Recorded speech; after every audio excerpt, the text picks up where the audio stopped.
tardes. Mi saludo y el saludo de la directiva del Centro Asturiano a todas las personas presentes, socios, incluso directivos, no socios, unos incluso no siendo socios conocidos porque son asiduos de esta casa, los martes de la poesía, otros no tengo la satisfacción de conocerlos. En cualquier caso, bienvenidos todos al Centro Asturiano, una casa muy comprometida con la cultura, una casa muy antigua, es la más antigua de todas las casas regionales de España, en todo el mundo, es la más antigua. Tiene 133 años.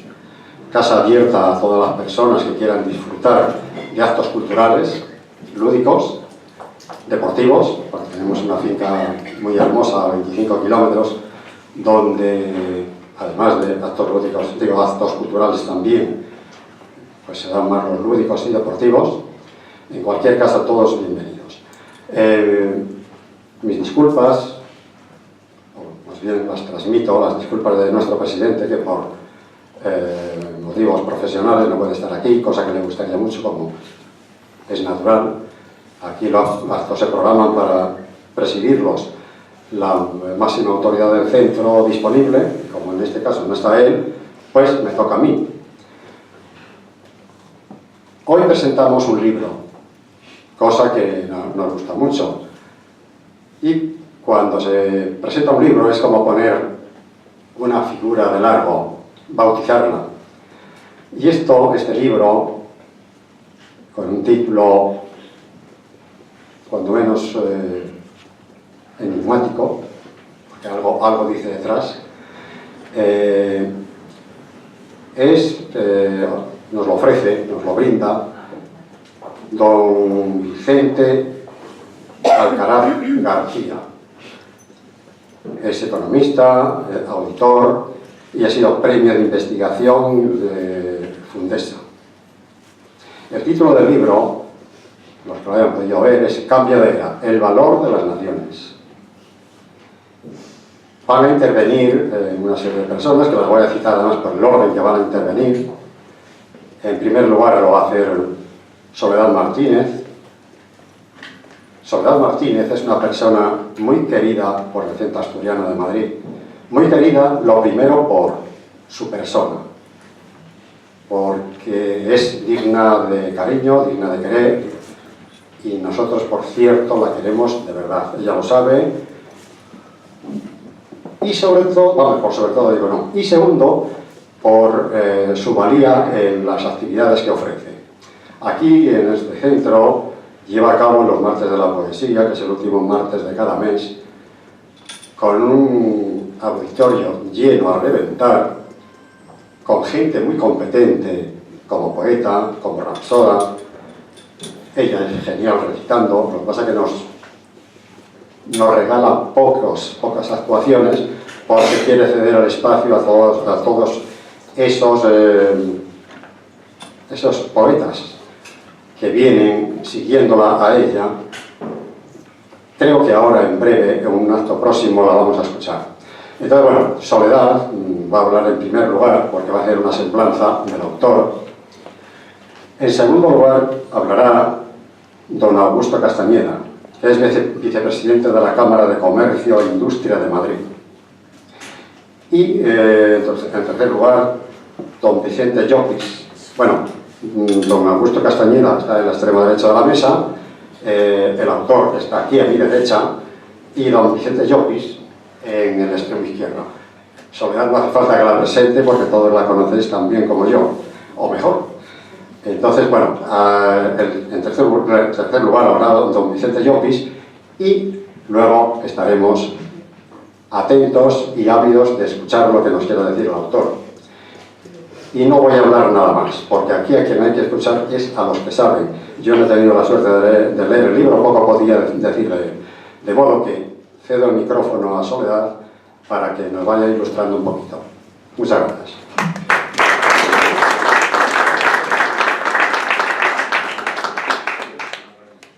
Pues gracias, presidente adjunto don Andrés Menéndez, por esa muestra de cariño y cálida amistad que siempre haces y esas referencias que siempre haces de mí.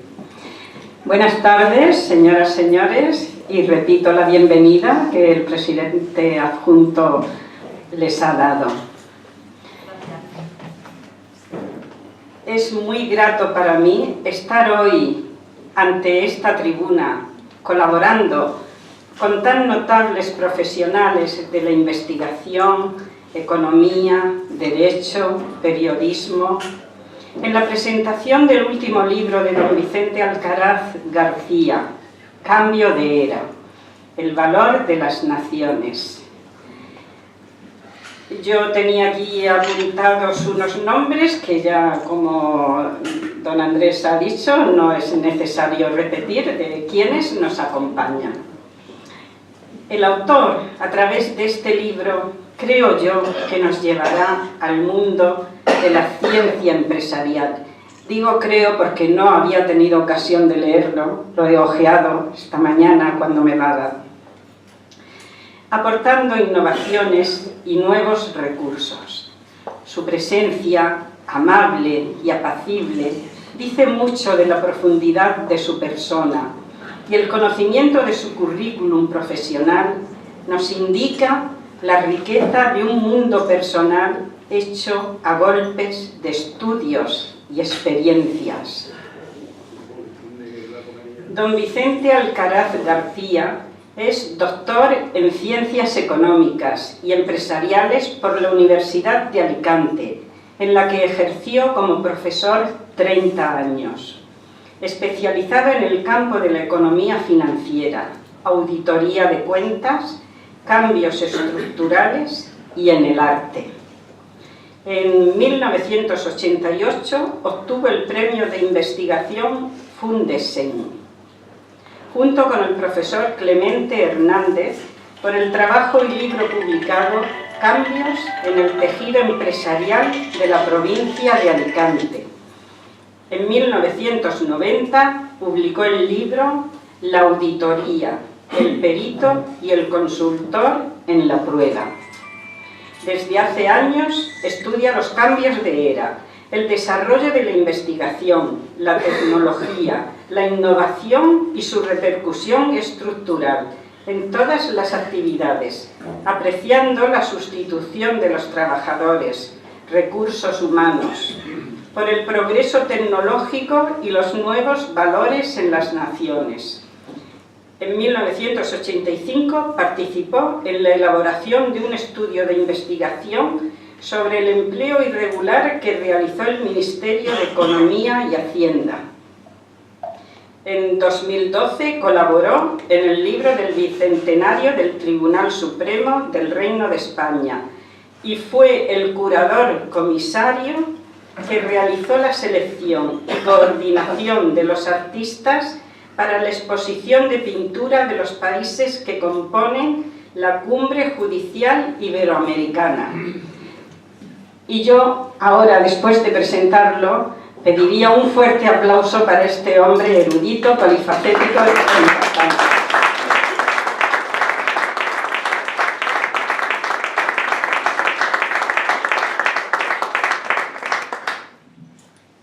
A continuación, como ya había dicho, tiene la palabra don Augusto Castañeda.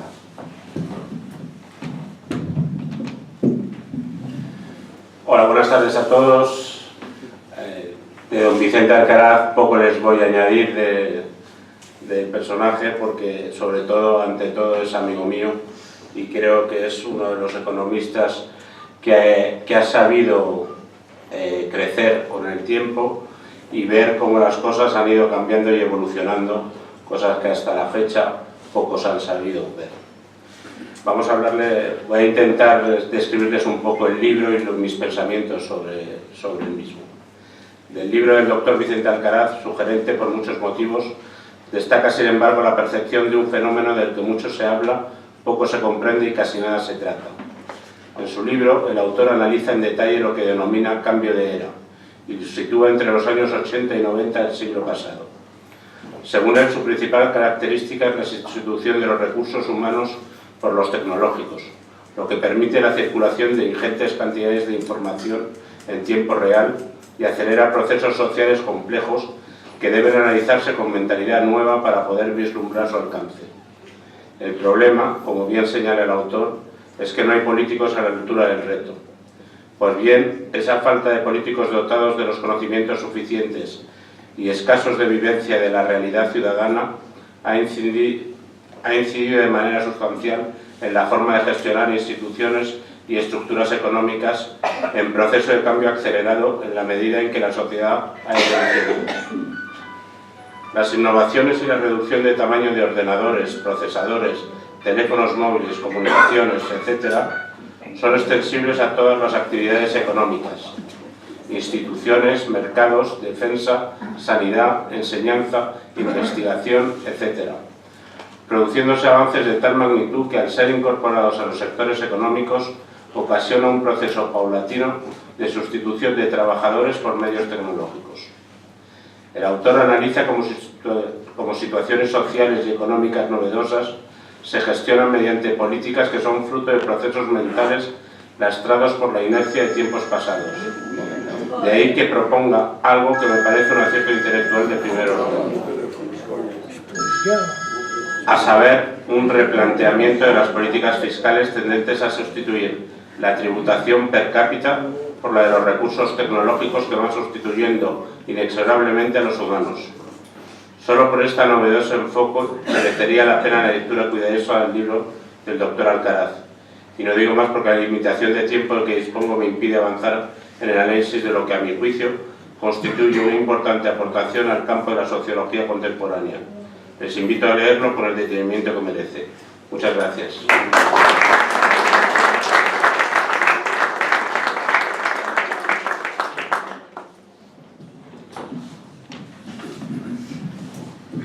Y ya por fin nos lo dará, no, por fin no, porque después tendremos el autor.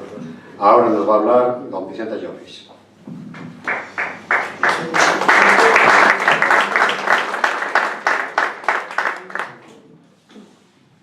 Queridos amigos, circunstancialmente estoy yo aquí, porque una dulce criatura, Mayla Baroyo, me presentó a Vicente.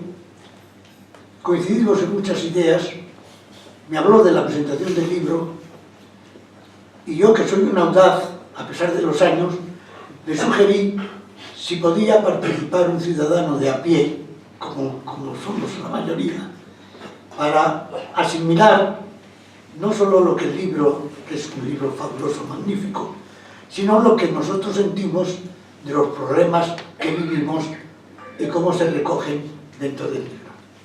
Claro, es imposible hablar de los problemas porque es un libro para un curso de muchos meses, porque trata la economía plenamente de arriba abajo, de izquierda a derecha. Es un libro revolucionario. Un libro revolucionario, y conste que al hablar de la palabra revolución, sé que el estamento rector actualmente de todos los países desarrollados, lo de revolución les pone los pelos como puntas. Pues no, es verdad que nuestro diccionario dice que revolución es un cambio violento en las instituciones políticas de un país, pero también el diccionario castellano recoge que revolución es mudanza en el estado o gobierno de las cosas. Y esto es el libro de Vicente Alcaraz.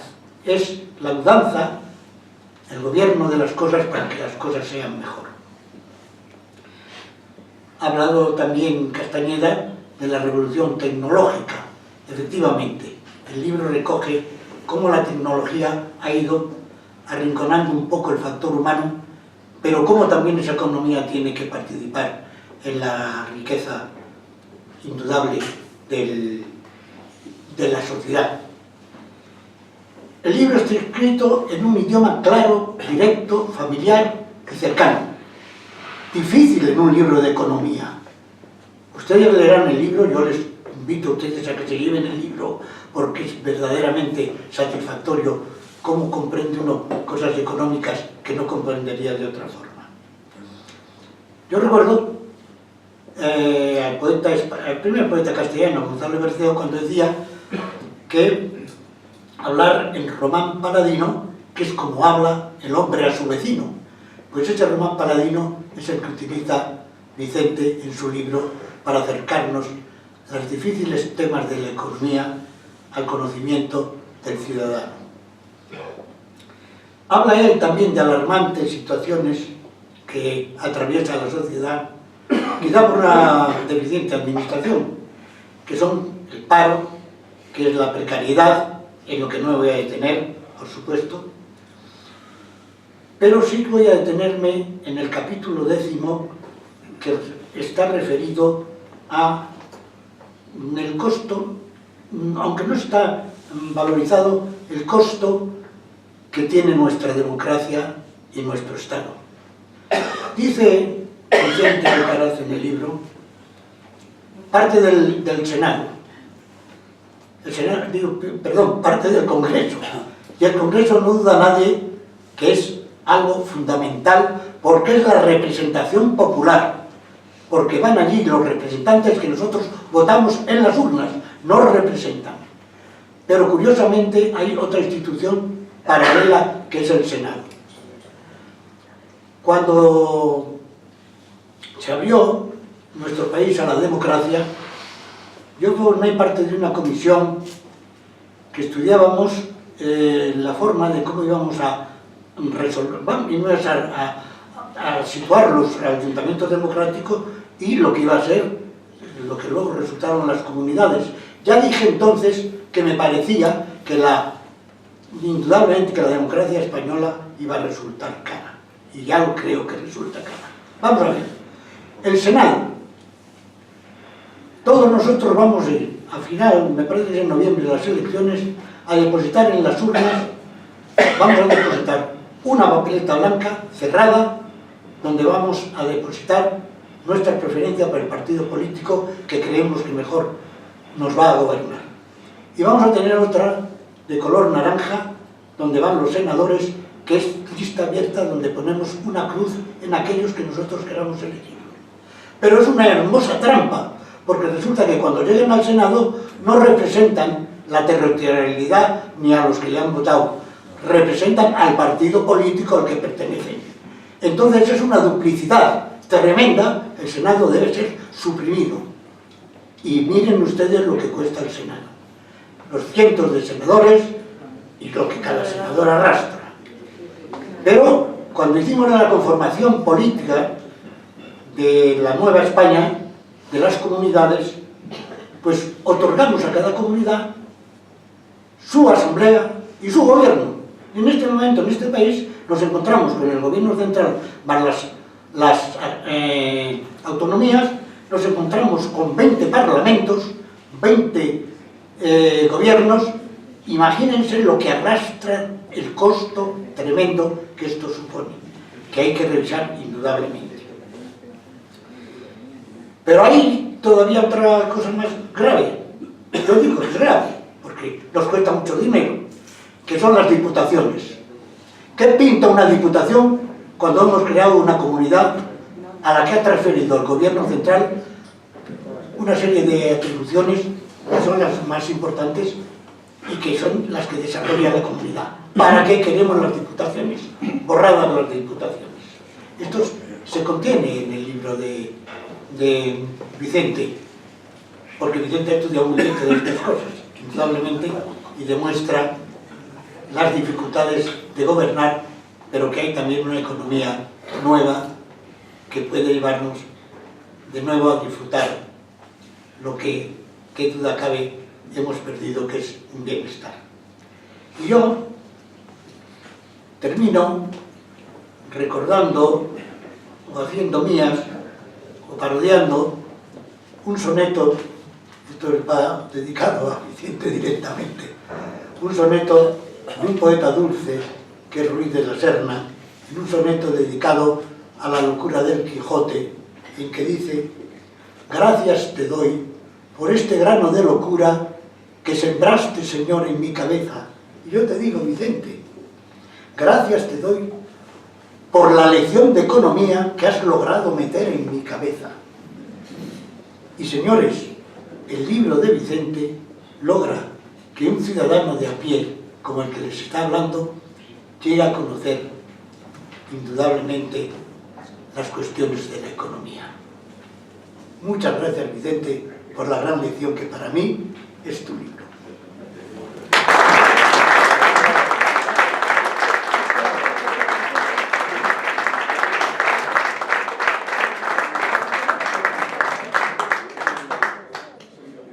Bueno, pues ahora oigamos al autor, que seguro que nos dirá cosas muy bonitas.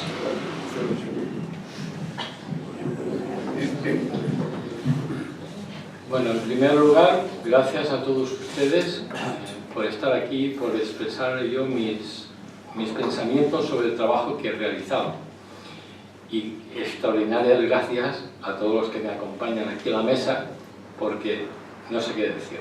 La verdad es que me siento realmente agradable, ¿no? Podríamos decir. Junto con nosotros está la persona que hizo el prólogo mío, que es Santos Ruesga, que está sentado aquí enfrente, y que me dio una gran satisfacción en el prólogo que me hizo, porque recogió el espíritu del libro.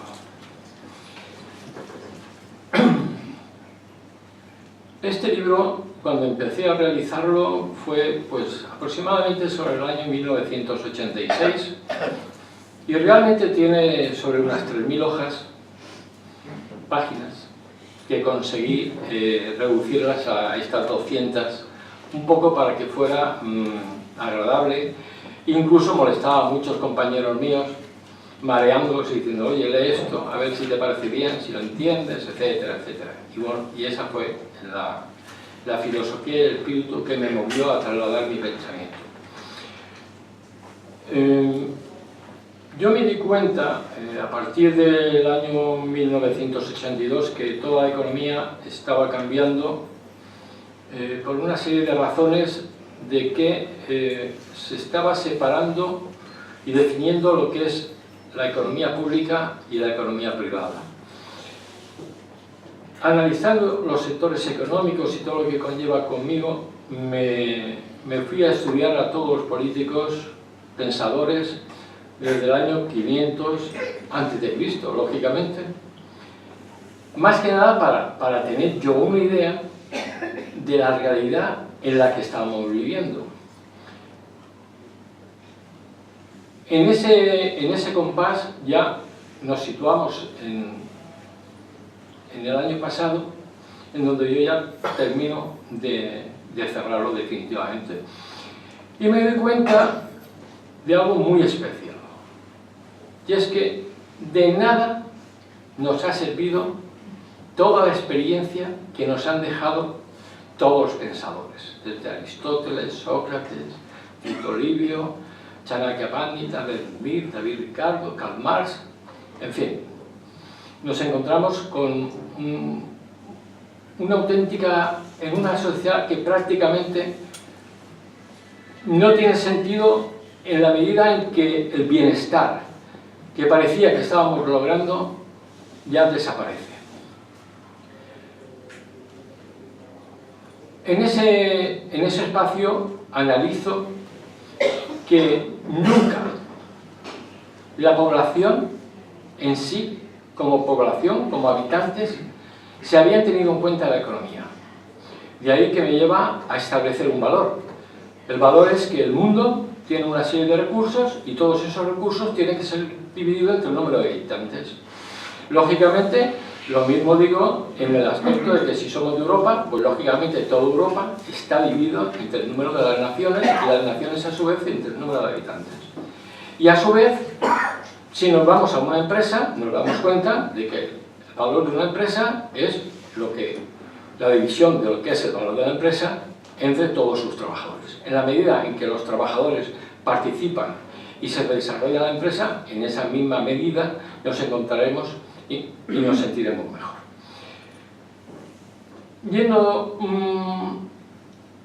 a este sistema me encuentro con que estábamos aplicando unos conceptos económicos, unas actividades económicas de primario, secundario y terciario que lógicamente ya han desaparecido, porque la economía ya tenemos economía pública y economía privada, y esto hay que tenerlo muy claro.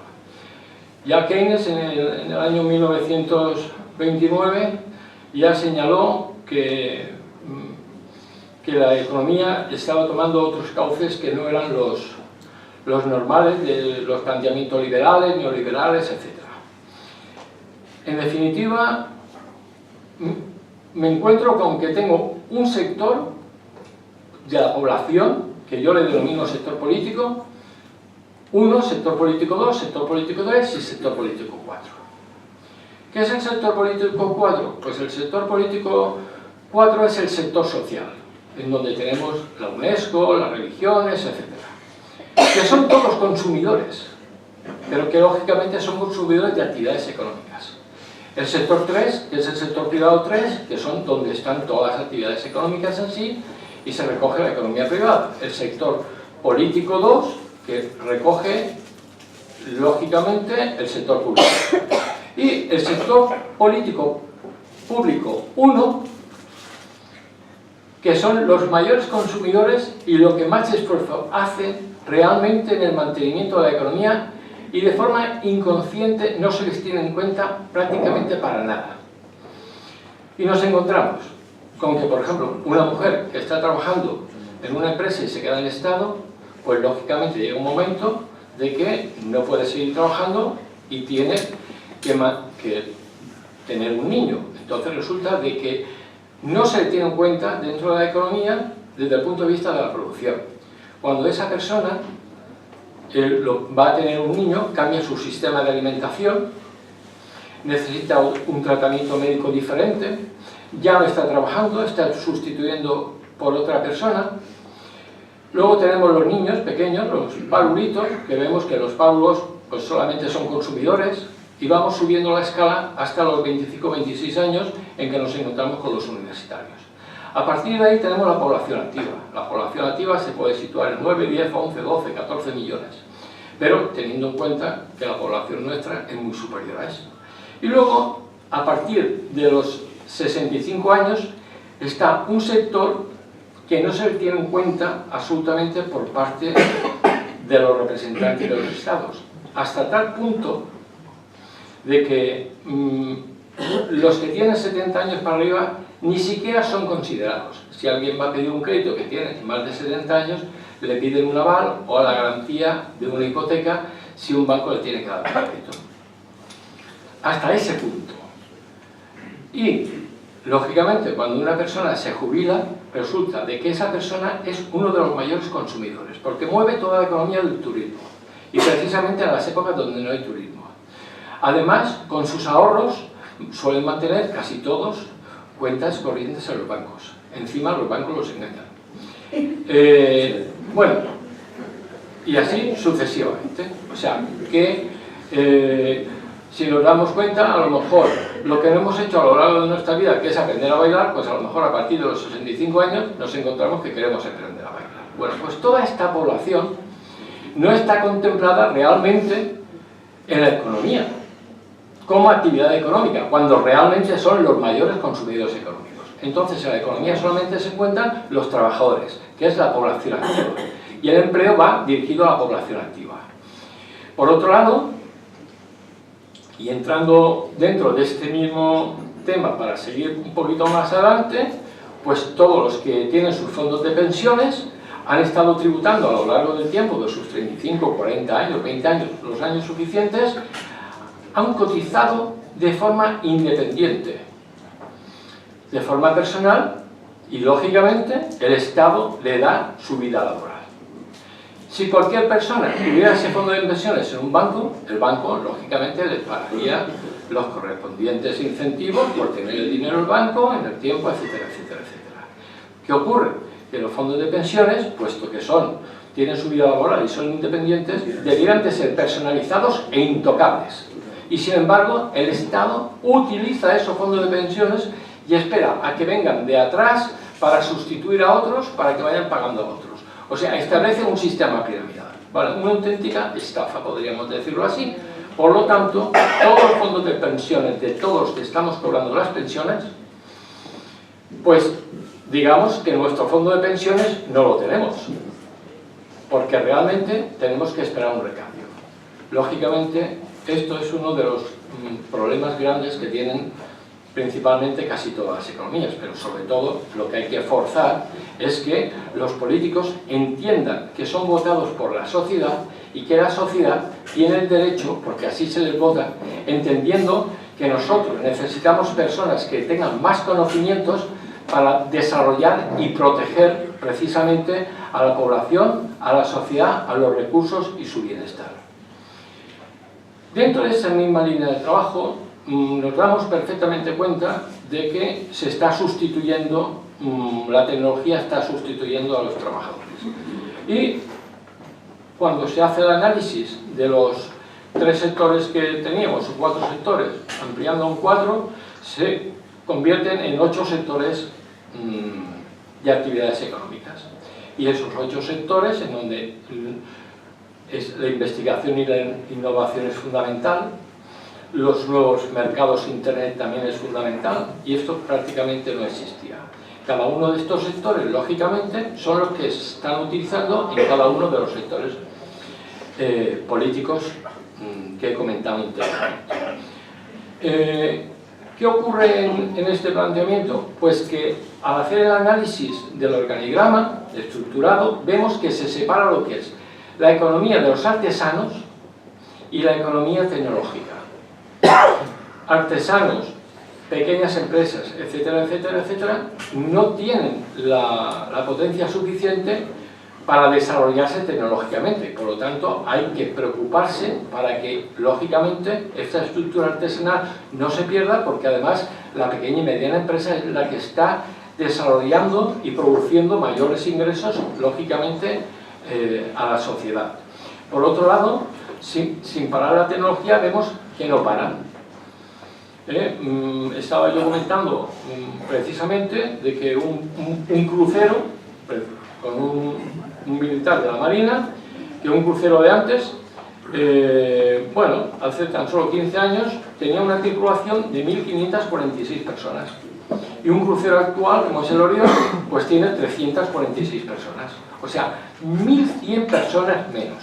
Si nos vamos a una empresa del vidrio, donde el vidrio se trabaja por soplado, que es un recuperado, pues normalmente, en función del soplado que se hacía, pues las personas tenían un número de copas.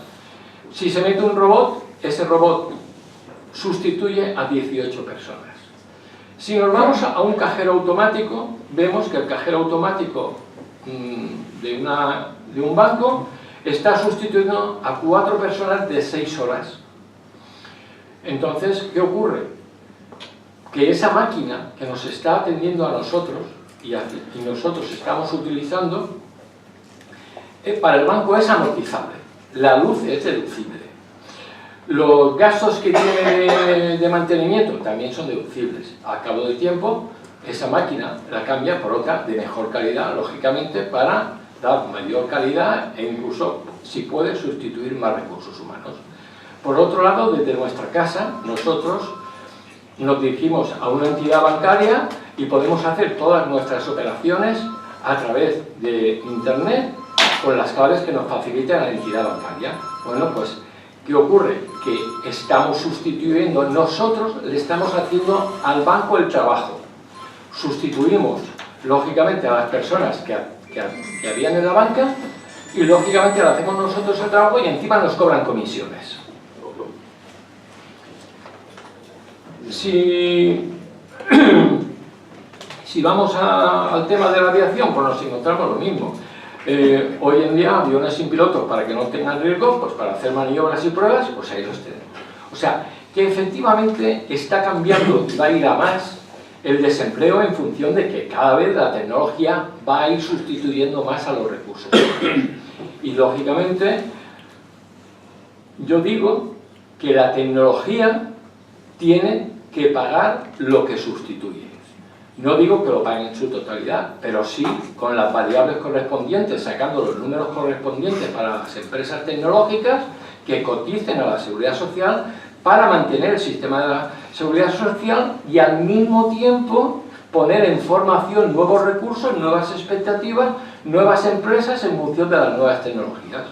Y lógicamente la economía pública tendrá que ocupar un trabajo de regulador y la economía privada tiene que ser desarrollada. No importa que la economía privada reciba préstamos de la economía social, de la economía pública, del sector público, siempre y cuando los devuelva. Lo que no se puede hacer es un rescate de 130.000 millones de euros que se le presten a la banca y luego que la banca no lo devuelva. Eso no puede ser. Eso no puede ser, y que se tiene sobre todo de mano de un fondo de pensiones. Una parte para seguir pagando las pensiones. Vamos,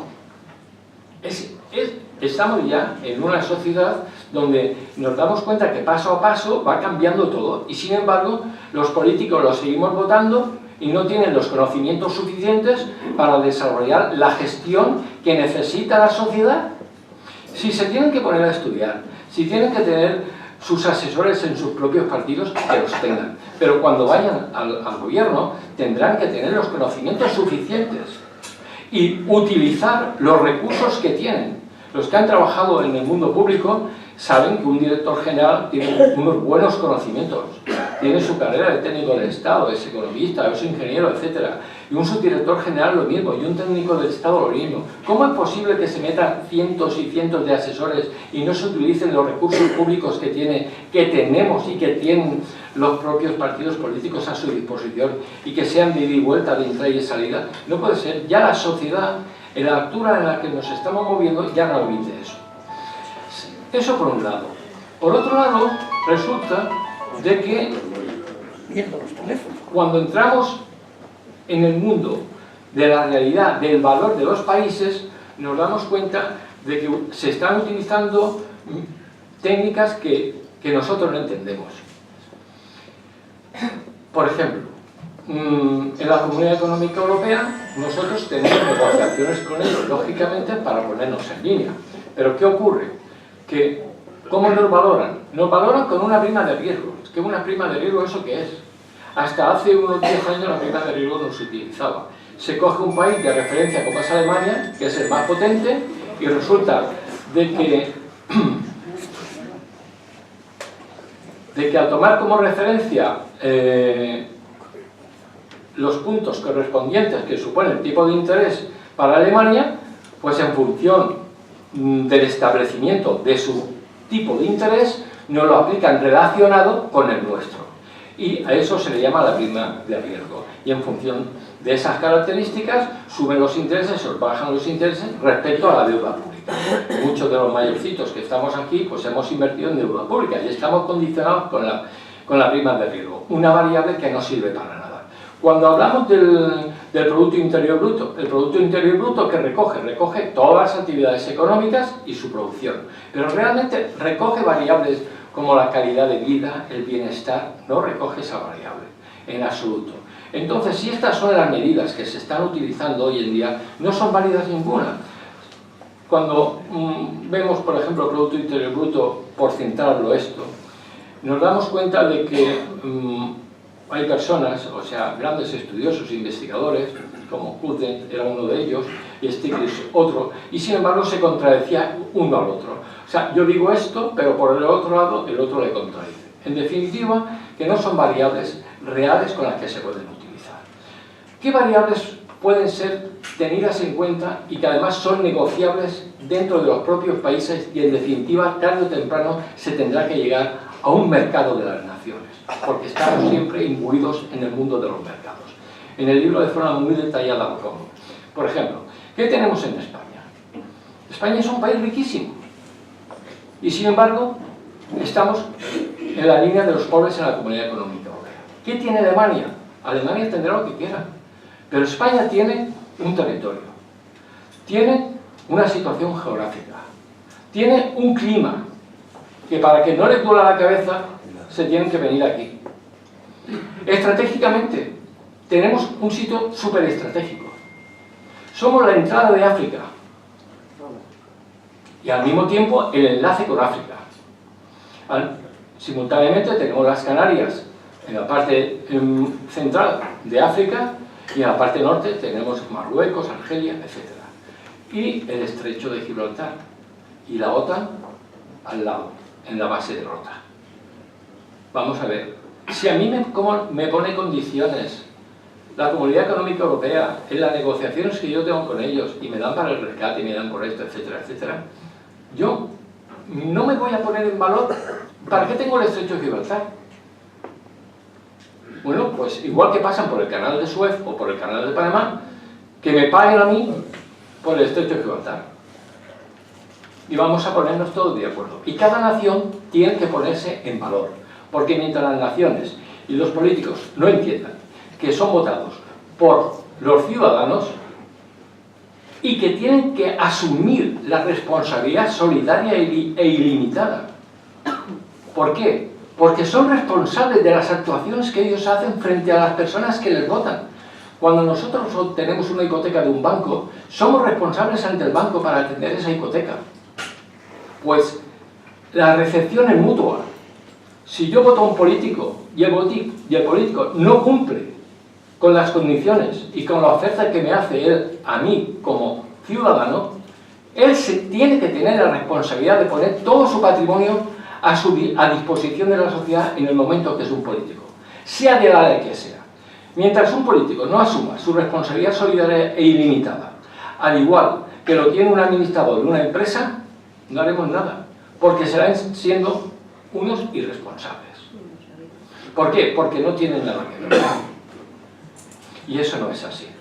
Tan solo de lo que haya robado, pues tendrá que devolver. No es eso, es la actuación. Si nos prometen un plan y no cumplen ese plan, y evidentemente tiene que ser todo muy coherente y muy sometido a mecanismos reguladores. El Banco de España, ¿qué actuación hace como mecanismo regulador? Ninguno.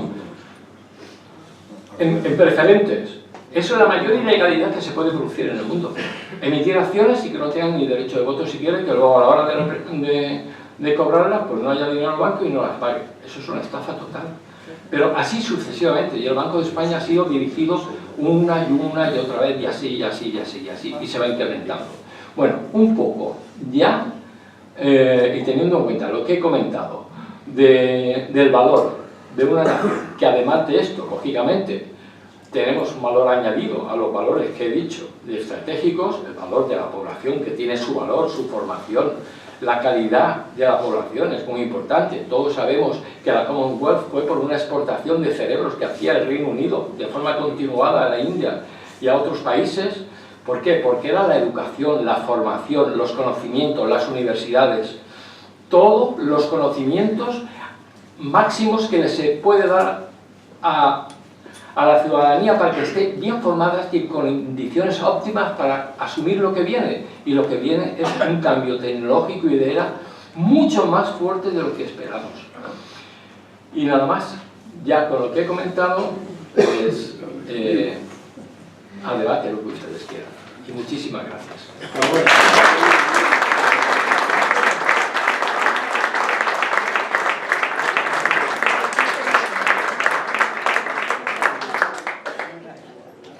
Bueno, como ya el propio autor ha indicado, entramos en un debate. Lo que sí pedimos, por favor, que las intervenciones sean breves en consideración a otras personas que quieran intervenir y que nos permita ir a dormir a casa esta noche.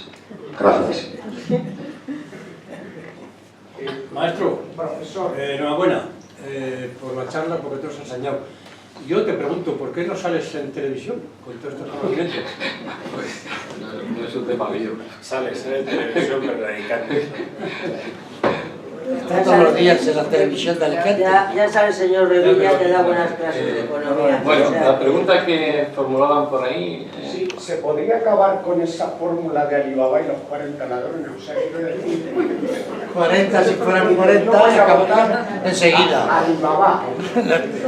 Y eso dice, porque yo sé que así solo hay 40 ladrones.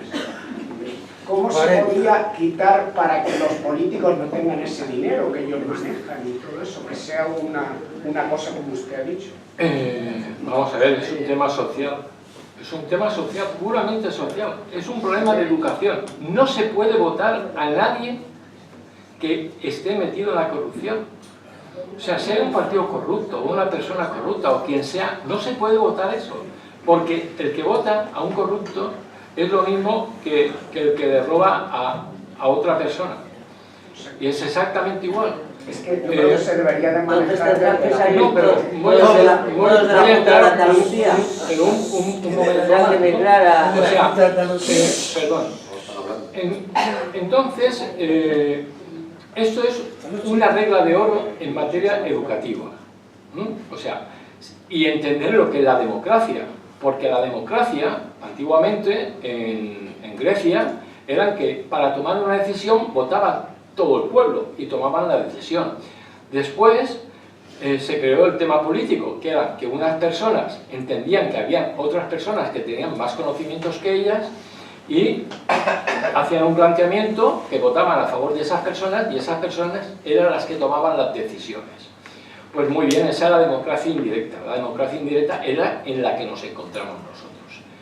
Pero hay que tener una delicadeza muy grande para entender lo que es la educación, la formación, la ética, el protocolo, el orden y no entrar nunca en el tema de la corrupción.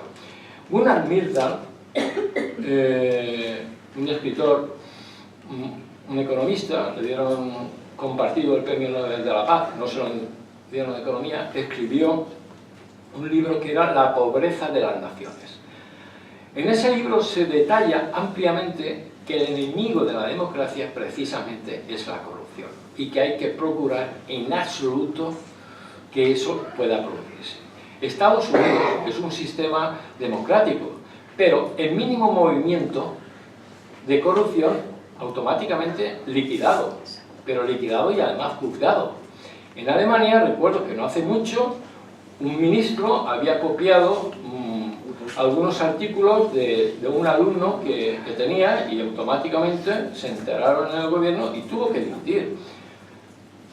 Es que, el respeto al orden, a la ética y al protocolo y la educación son los elementos fundamentales para que una sociedad funcione. Si no es así, estamos perdidos. Muchas gracias.